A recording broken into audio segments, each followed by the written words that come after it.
पाहिलं परिस्थिती काय सांगाल? आज ही वास्तूचं नूतनीकरण होत आहे, याची खूप आनंदाची गोष्ट आहे. हे सांस्कृतिक शहर आहे.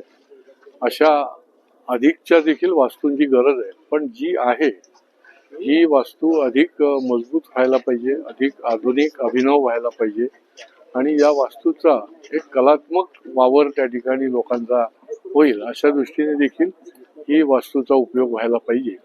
आज याची मी पाहणी केली आणि 1 मेला याचं लोकार्पण व्हावं हे झाल्यानंतर असा माझा देखील आग्रह आहे.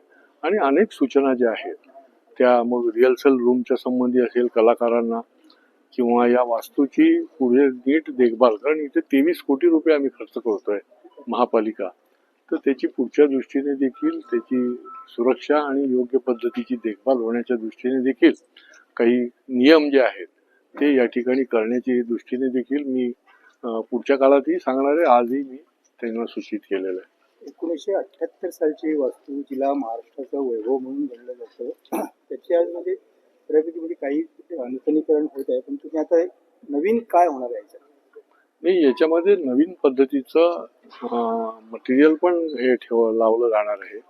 बाहेरील बाजूला देखील, आतल्या बाजूला देखील खुर्च्यांची रचना देखील वेगळ्या पद्धतीची होणार आहे.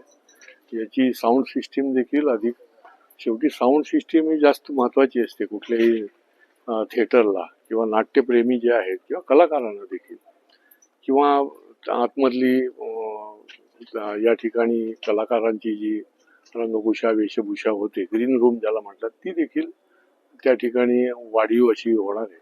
त्याचा निश्चितपणे म्हणजे कलाकार आणि प्रेक्षक अशी जर पद्धतीने जर झाली तर त्याचं निश्चित स्वागतच करतील. तिला 90 दिवसात नेहमीच महापालिकेचं काय टाइम टेबल चुकतं का काय मला कळत नाही.